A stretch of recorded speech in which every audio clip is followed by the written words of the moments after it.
welcome to Burning the Edge. We would like to welcome to the T our host, Mr. Arthur Miller Jr. All right, we want to welcome to the T my uncle, bro Tymechie Anthony. We've been playing golf together for a while.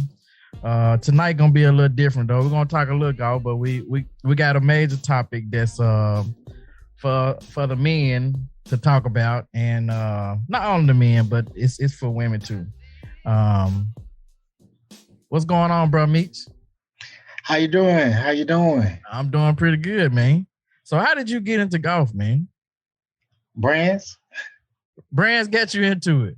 Brands did. Okay. He used to talk about how he and Fitness used to play, and I got an interest in the game. This was back during the time when Tiger was first coming on the scene, and black people were getting into golf in droves. Yeah. Tiger, that piqued my interest. So, hey, I went and got me a little set of clubs, and I went out there chopping away. Yeah. So this when you was at the law firm? No, it was after that. I was working at Bell South at the time. Ah, okay. I thought the law firm guys might have got you on the course, man. Well, I did play in a scramble with them. Yeah. And it was fun. I enjoyed it, but it still wasn't my cup of tea then that time. I hear you. I went out just to do something, because I was interested. I was curious. Yeah. To see, so it wasn't as easy as, you would think it would be. Right. So what would you tell a beginner golfer to keep them encouraged? Because it can be discouraging sometimes when you first get started. What would you tell them to keep them going? The number one piece of advice that I would give to a new golfer is to take lessons. Yeah. Take lessons so you can learn proper techniques. You don't develop bad habits that you'll have to break later on. Yeah. That's some good advice. Yeah. So how long have you been playing? So that's been about 20, 25 years? I started playing in the late 90s. Okay. So the late 90s. Yeah. So do you still watch golf, or you kind of lost interest in it, or where are you on it? I still watch some. I don't watch as much since Tiger's not playing. 'Cause I used to like to watch Tiger play, and he had a mental edge, a mental toughness to him that was, just inspired me. Yeah. And in my opinion, after his father died, he kind of lost that edge. Yeah. Lost his focus. He was mega focused on one goal. That was, beating everybody on the course and beating them soundly. Right. He wanted to be, no doubt, that he didn't want to be close. He wanted to blow the field away. Right. So that piqued my interest. Golf became interesting to me because you would see all the guys going after Tiger, and they changing courses to quote unquote Tiger-proof the courses. I'm like, what kind of stuff is this? No, I never heard of them trying to proof a course for anybody else, but then them on Tiger-proof a course. Yeah. That was amazing to me. Yeah, that's very interesting on how they would try to do that. Yes. Do you see that coming back anytime soon, where they try to change these courses to I guess kind of keep the scores at a certain point, I guess? I don't know, because everybody, all of the top players, they're so long. Yeah. And at that point in time, Tiger was the longest hitter. Yeah. So he was reaching par fours and, almost off the tee. So they started lengthening courses and started making the fairways narrower and, putting sand traps in the land area, that kind of stuff, man. I guess that's to keep it competitive, but no, you don't. Anyway, that I guess that's to keep it competitive, because because he was so dominant. Yeah. Yeah. You know, he was so dominant. So, I mean, now you watch a golf tournament. Shoot, the top players are there, but you don't necessarily know that they're gonna come out on top. Right. Because right. everybody is right there. Right. Right. Whereas when Tiger first came on the scene, he was blowing everybody away. Yeah, the margin of between one player to the next is much smaller than it used to be. Yes. Versus you probably would say I would venture to say probably like the top 10 are probably so much closer than they used to be, because it used to be when Tiger was number one.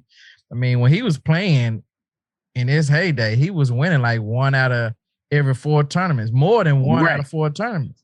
So it was basically like you showed up. Playing for second. Yeah, you playing for second, exactly. So it was right. Hey, it is what it is.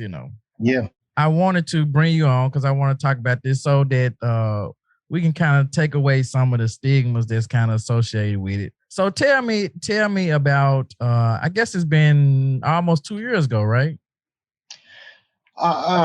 It's about a year ago. About a year? About a year ago. Okay. Well, it started a little more than a year ago, but the diagnosis came about a year ago. Okay. So tell me what initially happened to I guess get all this started. Well, I've always been good about taking my yearly physical. And it all started with one of my yearly physicals. Okay. A number came back abnormal, and this was last June of 2020. Okay. It's when the physical was. Well, at that point in time, COVID was ramped up. Right. So in that time, one of my numbers, something came back abnormal in my blood work. So at that point in time, with COVID being what it was, everything kind of shut down. So kind of put it on the back burner. But knowing that something was abnormal, it was in the back of my mind to, I didn't want to forget about it, to go and see about it. So later on, I say after June, probably I couldn't get an appointment.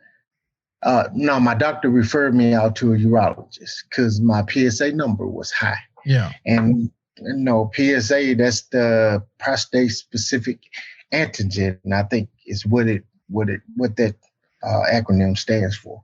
Well, my number was very high, and he referred me out to a urologist. Well, this was maybe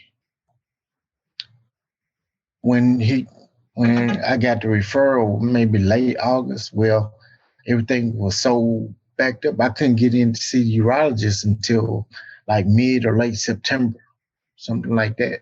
So I went in and saw the urologist, talked to him, and he set me up for a biopsy. And, no, first they took my PSA again. It was actually higher when they took it at the urologist's office than it was a couple months prior in my doctor's office. Yeah. So, but you had gotten your PSA numbers checked before, and they were normal. Right. So, but this year when you went back, it was abnormal, it was high, and then even higher 2 or 3 months later once you got to see the urologist. Right. Okay. Right. So they set me up for a biopsy, and I had the biopsy, and it came back that I had prostate cancer. Okay. So that in itself is a sobering. I mean, just think of the worst thing that you can hear in your life. Right. Right. You sitting in a little, probably about 10 by 10 room with a total stranger. Right. And he tells you something that changes your life. Right. It was heavy. It was heavy. I didn't. It took me a little while to absorb that and to come to terms with the diagnosis. But after I had a little while to deal with that, then my focus changed from what I have to, okay, what do we do now? Right. So we after we got the biopsy results, start talking about plan of actions and treatment. So I had two options. Really, I could opt for radiation, which they would radiate the prostate and hopefully kill all the cancer, or I could have a prostatectomy and have it removed. Mm-hmm. Well, I being uneducated about everything about prostate cancer. We have some good friends a good friend who is a doctor. So we called him up and talked to him about it. And, as soon as we started telling him what was going on, he said, get it removed. Because, his father passed from prostate cancer. Mm. And his father, who was a physician, he elected to have radiation and instead of having it removed, and his cancer came back. Mm. So with that little piece of information, I proceeded to try to educate myself the best I could about it, and that education was sobering, man. There are so many Black men who are affected by prostate cancer. Some of the statistics were staggering that I found when doing research, such as 1 in 7 Black men will be affected by prostate cancer in their life. Wow. 1 in 7. That is unbelievable. Yes, it is. Yeah. And more so than that, Black men are almost twice as likely to be affected by prostate cancer than our white counterparts. Nobody knows what. Yeah. But we're almost twice as likely. So before, let me ask you this. Before you got the diagnosis or before that, would you say there were any symptoms that kind of made you say, something ain't right? Yeah. Looking back on it now, there were a couple things that was going on. But, I'm not thinking in terms of it being prostate cancer. I'm thinking, I'm getting older. Yeah. I'm turning 50. So this just part of the aging process. Right. Never in my wildest dreams was I thinking that, I would be stricken with prostate cancer. Yeah. But so there were some little warning signs that you can that would kind of let you know that something's going on. Yeah. And without being any more specific, if you have unusual things going on, then you might need to look into it. Right. So what did what was Niecy's reaction? So was she in the doctor's office with you, or did you call her right after? She was in there with you? She was with me. Okay. What did Tymechie do? It was like somebody just sucked the air out of the room. Right. It was just silence. Right. No, we both shed some tears, and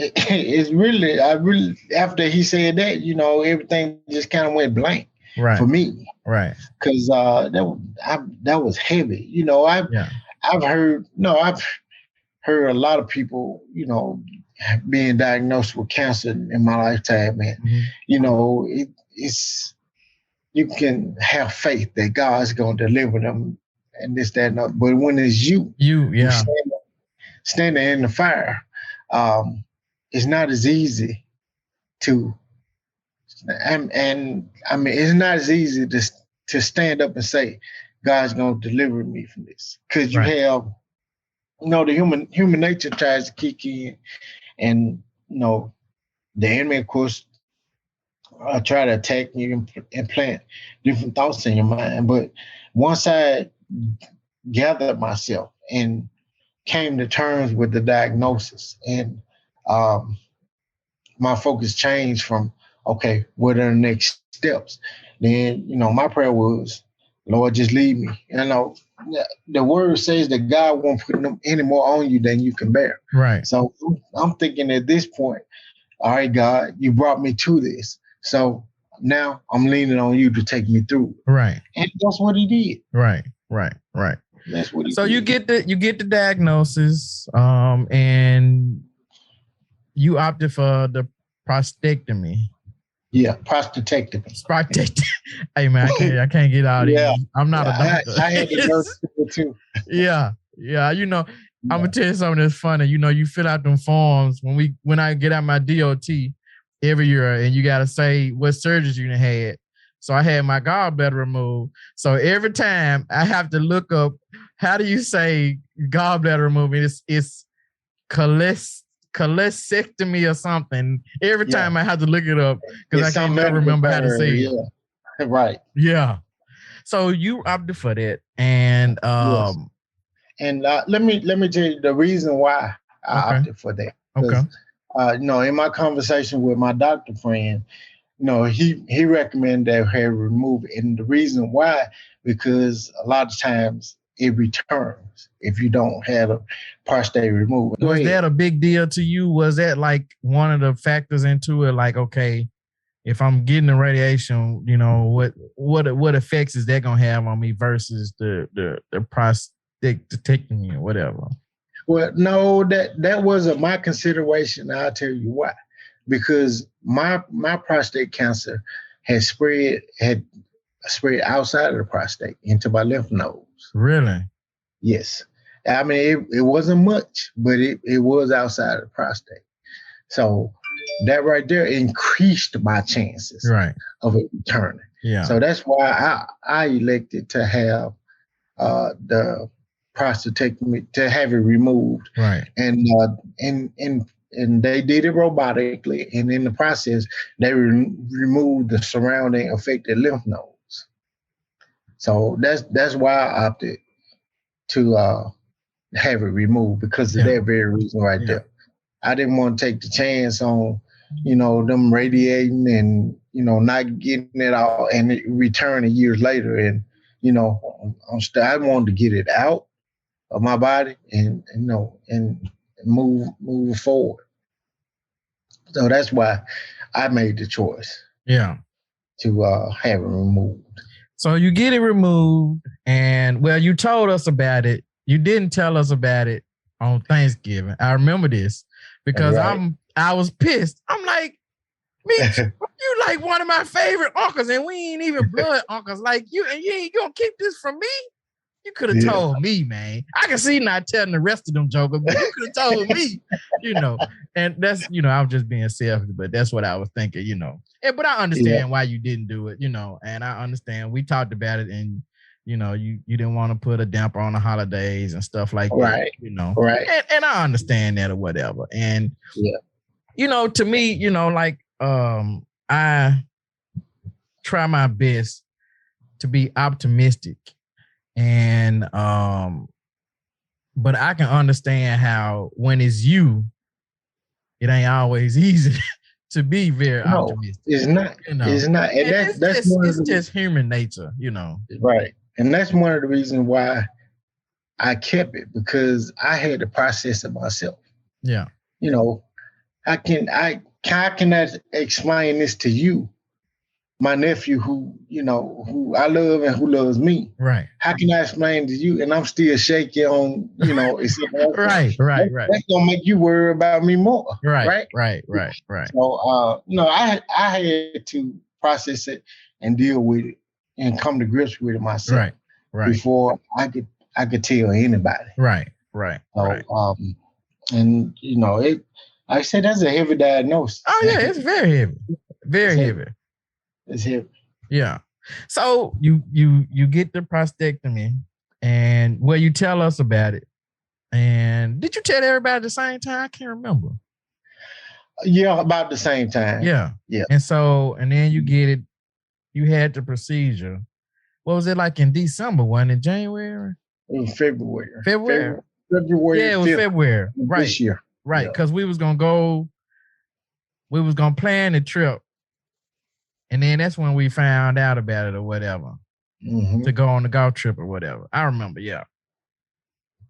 So have you been back to the doctor? Have they checked your numbers again? Or yes.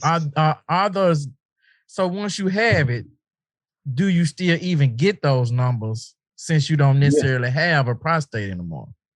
Yes, you do. You still get those numbers. Yeah. All right. I had the surgery, and the surgery was an 8-hour surgery. Wow. I was in surgery for 8 hours, and they removed it robotically. And like I said, they removed lymph nodes. And man, that was an ordeal in itself. Yeah. But anyway, after that, after I kind of healed from that, and I went back to the doctor's office, I guess probably 6 weeks later, they took my PSA.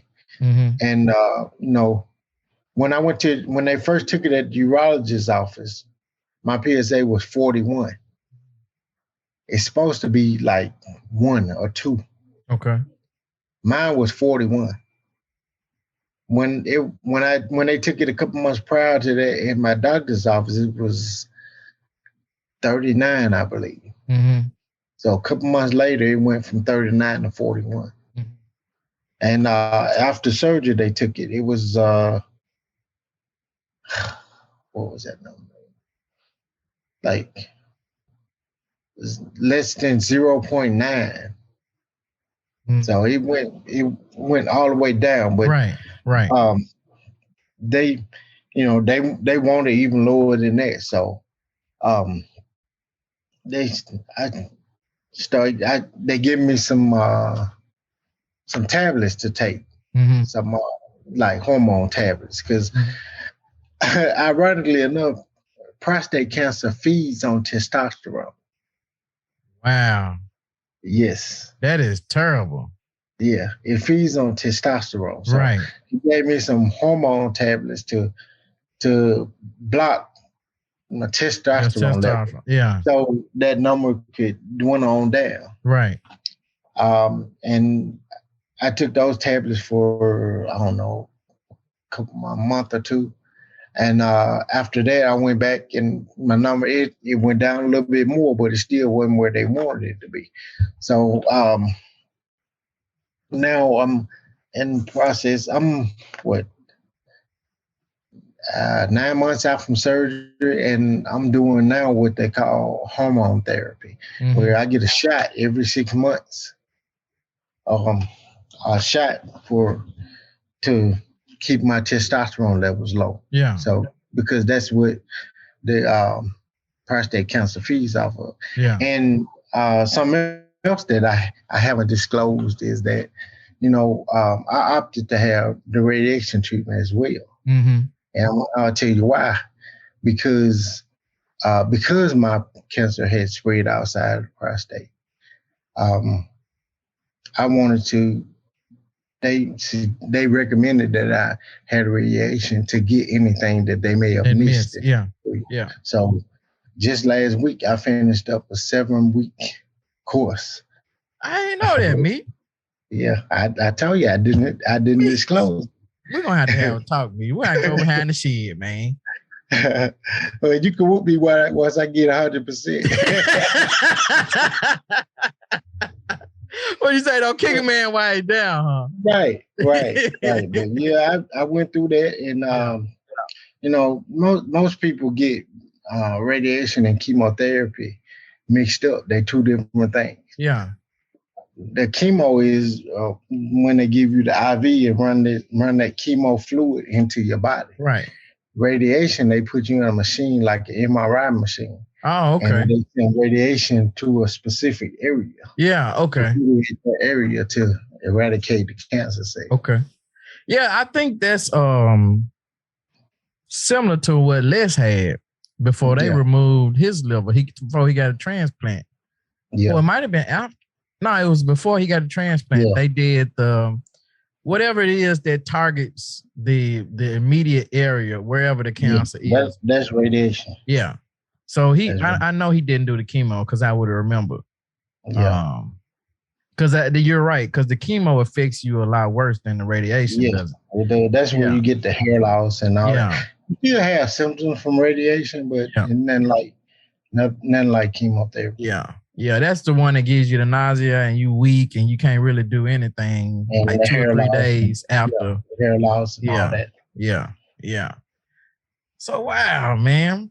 So we gonna hey man.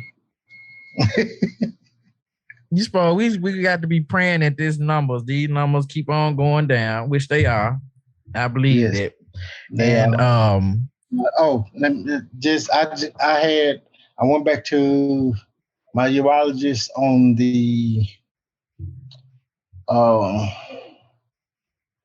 want to say the 4th of this month. Mm-hmm. And my number was less than 0.1. Less than 0.1. Yeah. That's a good thing. Yeah. That's a good thing. Yeah. So, but which brings me to the reason why I agreed to do this. As I said earlier in the interview, 1 in 7 Black men will be touched by prostate cancer in their life. Black men are almost twice as likely almost twice more likely to get prostate cancer than our male white counterparts. Yeah. And we're more than 2 times more likely to die from it. Yeah. And I knew those numbers. Yeah. And that's is why I wanted to do this, because so many of us, we ignore the signs. We don't get our yearly physical. Thank God that you was getting your yearly physical. Amen. Because otherwise you wouldn't even have a number to go off of.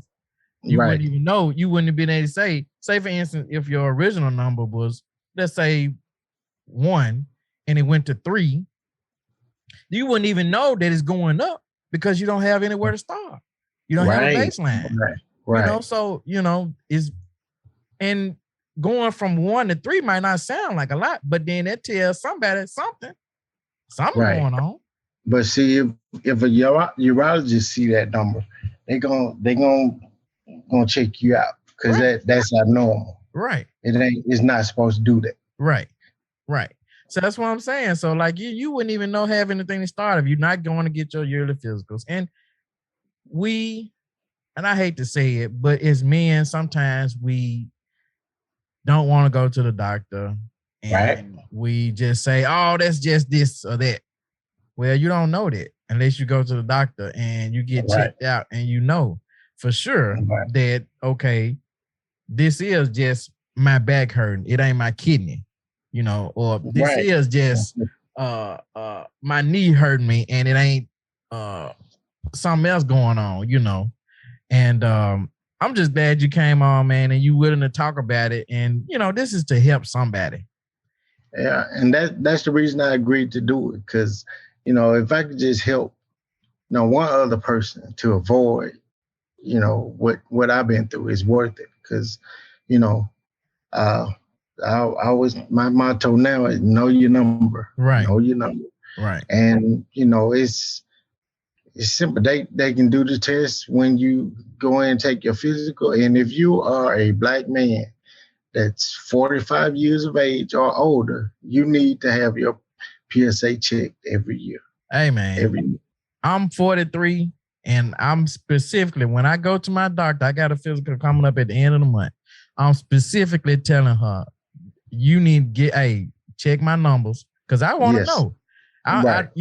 And this is how we avoid the death part of it, is when you get your numbers checked and you catch it early. Right.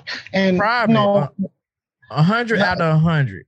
If you catch this stuff early, it can not only prolong your life, but it can make it to where it won't be as bad.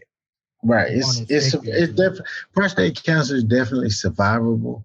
And as with anything, the earlier you catch it, the better. Right. The better. Right. And that, like I said, that's primarily why I want to do this, because if it can help somebody else to avoid this, and it's not something that you want to be guessing about. Right. And if you have a history of prostate cancer in your family, you need to start early. Right. You need to start earlier. I'm gonna have a conversation with my boys. I'm gonna recommend that they start having theirs checked at 40. Right. Because I had. Right. And my dad died young, so to my knowledge, he was never stricken with it, nor was my grandfather. But I had an uncle who passed from prostate cancer on my mother's side. Wow. So it's in my family. Right. Right. I mean? Right. So then that doesn't necessarily mean that my boys are predisposed to it. But I want them to be aware. Right. Absolutely. It's a test now where they check my DNA to see if I'm a carrier or if I have an abnormal cell or something that predisposes people in my family to cancer. Really? Yeah. And I should get those results back in a couple of weeks. Yeah. In 3 weeks, I think. And surprisingly enough, in talking with the genetic doctor who kind of oversees this, that possible gene it's like a gene therapy type thing. Right. It's not therapy, but they check your genes to see if you carry this marker that passes a trait along to your offspring that predisposes them to cancer. Right. And it didn't, and it surprised me to find out that marker affects your daughters more so than it does your son. Wow. It predisposes them to the breast cancer. Yeah. So, I mean, all of which is, if detected early, is survival. Right. Early detection is the key. But I mean, man, I've gotten a world-class education. I see. Geneticists did tell me that it's very unlikely that I'm a carrier of that gene. Yeah. She said it's probably, I don't remember what the percentage chance she said, but it's very unlikely that I carry it. But me having gone through what I went through, I want to know for certain for my kids. Right. For my kids. And also for my sisters as well. Right. And my older sister got sons. Yeah. Well, you know what? Something I remember when you were saying the numbers on how likely it is for Black men to get it, and this is something that I recently found out because I actually went to a doctor and she was looking at my white blood count, and my white blood count was like really, really low. Not really, really low, but really low. And she went back and looked at it, and it's always been low. And so she sent me to the blood doctor. I called the doctor to make the appointment or whatever. And the lady answered the phone and she she say cancer center or something. I'm like, what the hold up. I'm calling to get the blood doctor. Right. I'm not calling to talk to the cancer doctor. Yeah. And then come to find out they're one and the same or whatever. The blood doctor is the cancer doctor because, whatever. And come to find out that dark-skinned men, sometimes their white blood count level is low for whatever reason. They don't really know why. They just know. that in dark skinned men, it's like that. So I asked my dad, and he was like, I don't know. I don't think mine is or whatever. He's never been told that or whatever. So of course, when I hear that, I got to go look it up because I'm like, I need to know what's going on, Right. And come to find out it's just something about being dark skinned or whatever that for whatever reason, some of us have low white blood counts. And I was gonna say that I was reading something that says that when your vitamin D is at a certain level, that increases your chances of cancer too, which when you're dark skinned, you don't get vitamin D like other people do because you're dark skinned. So the sun doesn't necessarily penetrate your skin like everybody else's or whatever, however it does or whatever. Right. And so I wonder if that had something to do with it. I don't know. I was just me and my it's funny you mentioned vitamin D because when I went for my physical, when my PSA number was abnormal, my vitamin D was very low. Yeah, it was low, and I started taking a vitamin D supplement after that, and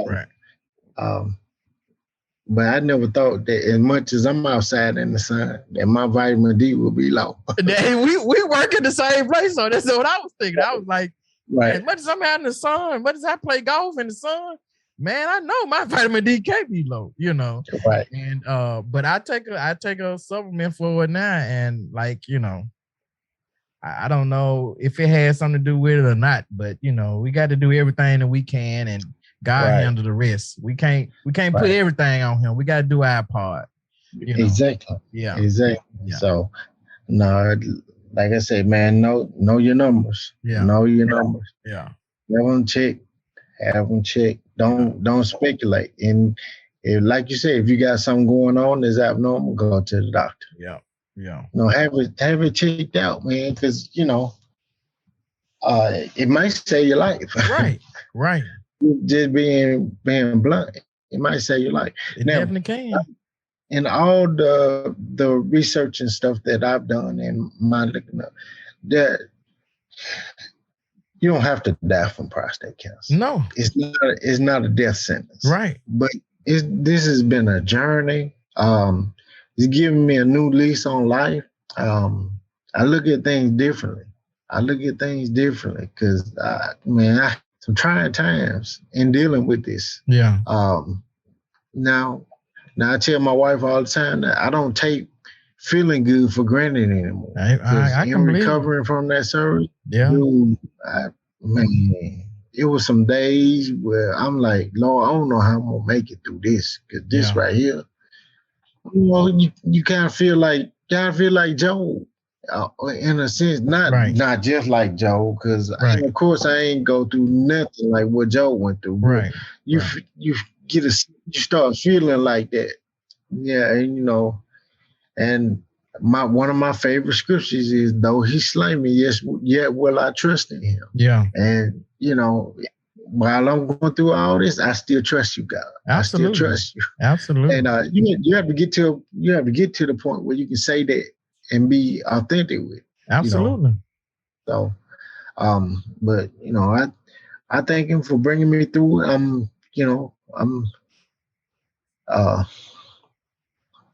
ain't all the way out of it, but my prognosis is good.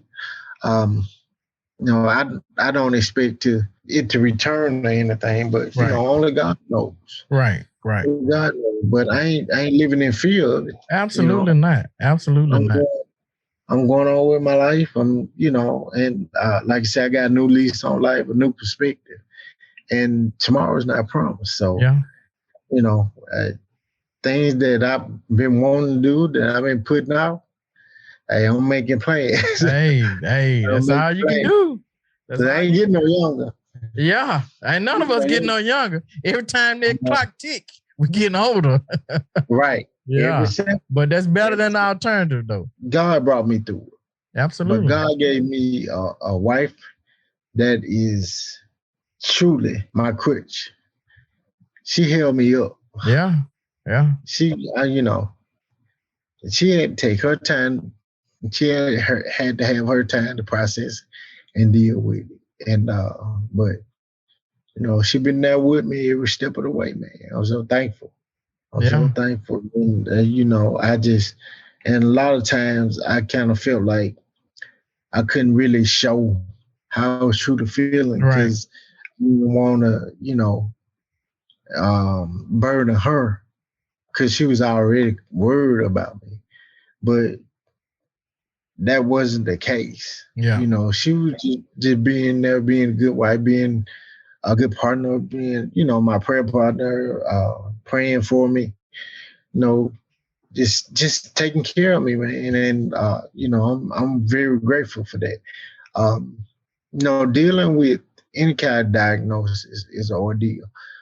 You have to have a good support group. Right. And, you're a part of my support group, but I chose to delay, informing you of what was going on with me because I know how you feel about me. Yeah. And like I said, it was around the holidays, and I didn't want to put that cloud over, the family's holiday because, because I know how I would take it. Yeah. Yeah. Somebody told me, that would kind of be heavy on me during the holidays, and I didn't want to burden the family with that. So that's why I went on to it. Yeah. It wasn't trying to keep it, but I had to process it first myself, and then once I got to the point where, I was got my foot in under me about it, then I was ready to share. Yeah. Yeah, I mean, I totally understand, man. I be joking about it, but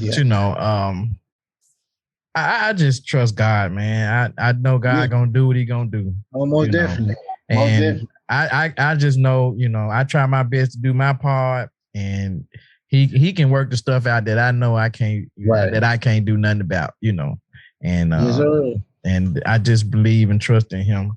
That's why I know you're getting through this, man, and we ain't got to worry about that no more. I don't wish this on no one.